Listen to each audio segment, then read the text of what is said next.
नमस्कार, मैं सुजाता पांडे। अभी हाल में जो भी दिशा रवि के केस में हो रहा है उसके बारे में तो थोड़ी बहुत जानकारी आपको ज़रूर होगी।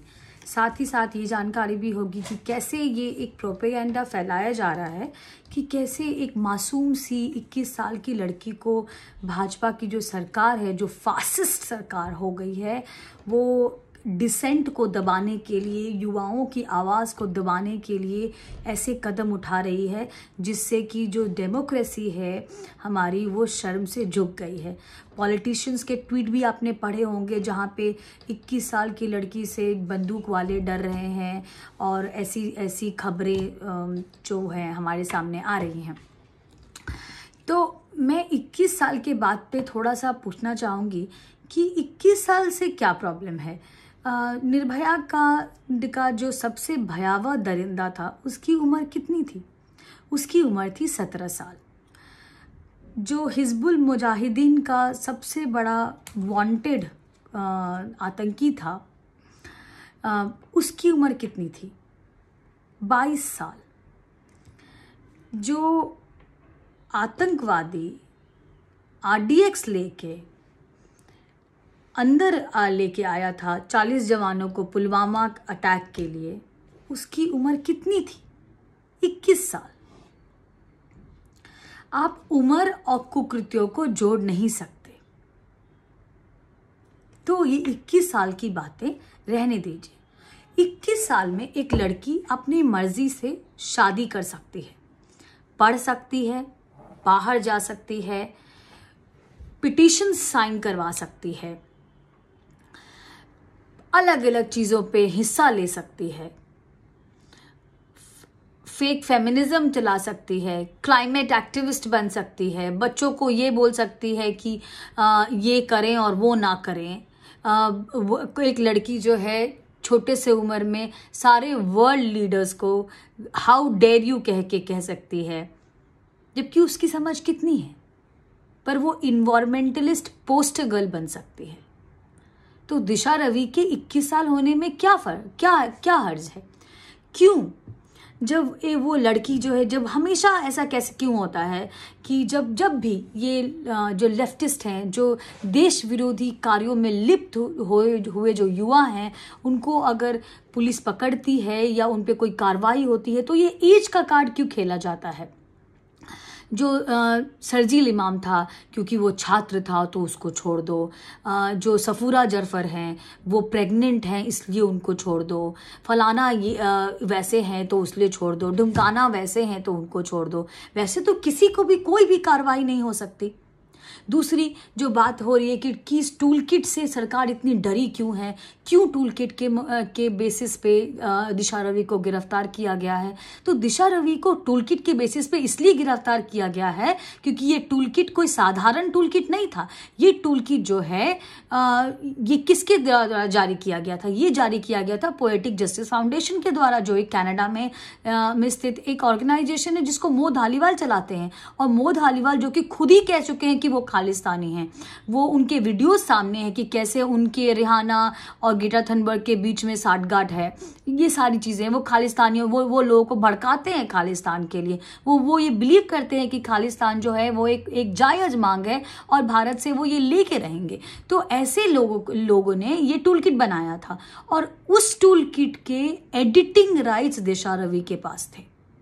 अब एक बात बताइए, क्या एडिटिंग राइट्स हम किसी को भी ऐसे देते हैं? नहीं, हम ऐसे लोगों को एडिटिंग राइट्स देते हैं अपने किसी भी चीज़ के लिए जिनको हम बहुत दिन से जानते हैं, जिन पे हम ट्रस्ट करते हैं, जिनकी एबिलिटीज़ पे हमको भरोसा होता है, और साथ ही साथ जिनको एंड टू एंड पता होता है कि इसके पीछे की मंशा क्या है, किस किस को टैग करना है, क्या क्या रखना है, क्या क्या डिलीट करना है, अगर प्लान ए ऐसा है तो प्लान बी में क्या होगा, कहाँ कहाँ जाना है, किधर किधर कौन कौन से इंडियन एम्बेसी के सामने खड़े होकर प्रोटेस्ट करना है, इंडिया की जो चाय की और योगा की इमेज है उसको कैसे टार्निश करना है, किस किस मीडिया हाउसेस को या फिर जो लेफ्टिस्ट जो लिबरल गैंग के जाने माने चेहरे हैं उनको टैग करना है, किनको ट्रोल करना है, किनको कौन कौन सा हैशटैग किस किस दिन चलेगा, कैसे कम खालिस्तानी दिखना है और कैसे 26 जनवरी को ज़्यादा से ज़्यादा लोगों को बुलाकर ये प्रोटेस्ट जो है सबसे बड़ा प्रोटेस्ट बन के दिखाना है। और ये दिखाना है कि इंडिया जो है बिल्कुल फासिस्ट कंट्री हो गया है। यहाँ पे मोदी सरकार अपने ही लोगों के खिलाफ है, यहाँ पे गृह युद्ध छिड़ गया है। मोदी सरकार जो है वो उस किसान के खिलाफ है जो इस देश का 60% जनता जिसमें लिप्त है, जिससे रोजी रोटी चलती है। तो ये पूरा प्रोपेगेंडा था, ये सिर्फ एक टूल किट नहीं था, ये एक पूरा रोड मैप था जिसको बहुत सोची समझे तरीके से बनाया गया था।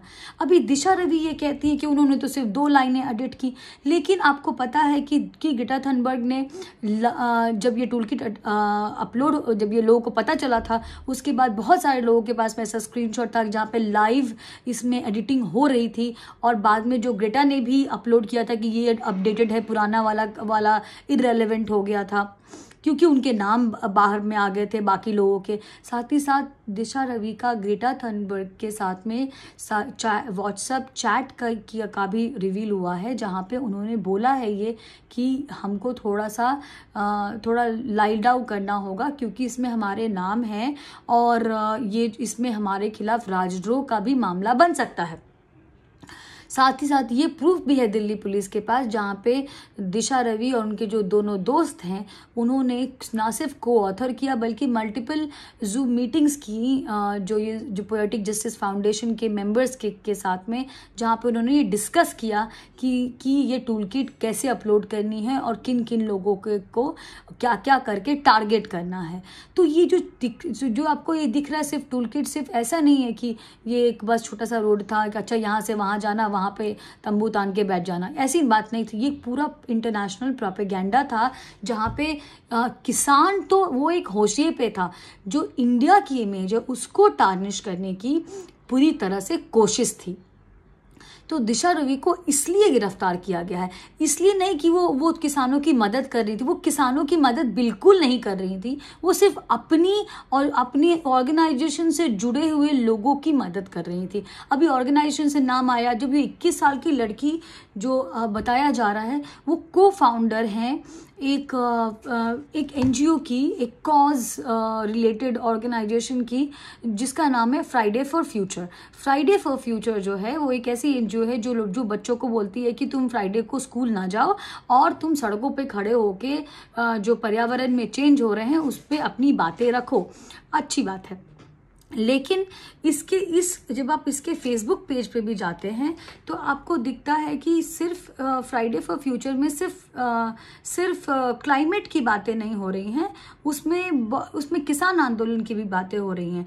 और जब किसान आंदोलन की जब बातें हो रही हैं वो ऐसी नहीं है कि किसान आंदोलन है और उसमें ये दिखाया जो टोन है लिखने का वो ये है कि ये पूरा जो गवर्नमेंट है ये बिल्कुल डेमोक्रेसी के अगेंस्ट है और किसानों के अगेंस्ट है और कैसे लोग ज़्यादा से ज़्यादा लोग इसको जुड़ के और इसको सफल बनाए 26 जनवरी को। और ये 23 जनवरी को ही उनको पता था। मैं आपको इसके अभी दिखे, शायद वो उल्टा दिखेगा, खैर। तो उसमें बहुत सारा पार्ट है। Will you be part of the largest protest in human history, despite being threatened, sabotaged, repressed and demonized by the state, corporations and mainstream media, the resolute and regenerative spirit of the protest has shone brightly. उसके बाद कैसे ये laws जो हैं वो ख़राब हैं farmers के लिए, बाकी सारी चीज़ें, यहाँ तक तो फिर भी ठीक था। लेकिन उन्होंने फिर इसी में एक एक्सट्रीमिस्ट ऑर्गेनाइजेशन को टैग किया है जिसका नाम है extinction rebellion India. Extinction rebellion India जो है वो एक यूके में हेडक्वार्टर एक एनजीओ कह लीजिए या जो भी ऑर्गेनाइजेशन है जो कि भारत में क्लाइमेट चेंज के लिए लड़ता है यूके में। ओके, या और हालिया में उनके कुछ 8 प्रोटेस्टर्स को यूके की पुलिस ने बंद भी किया, अंदर किया था, क्योंकि उन्होंने काफ़ी मारपीट की थी, काफ़ी प्रॉपर्टीज़ को वैंडलाइज किया था और उनको साथ ही साथ वैसे इस्लामिक ग्रुप्स में भी शामिल किया था, ऐसे उनके लिस्ट में जो युवाओं को भड़काते हैं। हालांकि बाद में उसको हटा लिया गया उस नाम को। और ये सारे जो आप अगर स्क्रीनशॉट भी देखेंगे जो ग्रेटा थनबर्ग के, उसमें भी ये जो ऑर्गेनाइजेशन है ये टैग्ड है।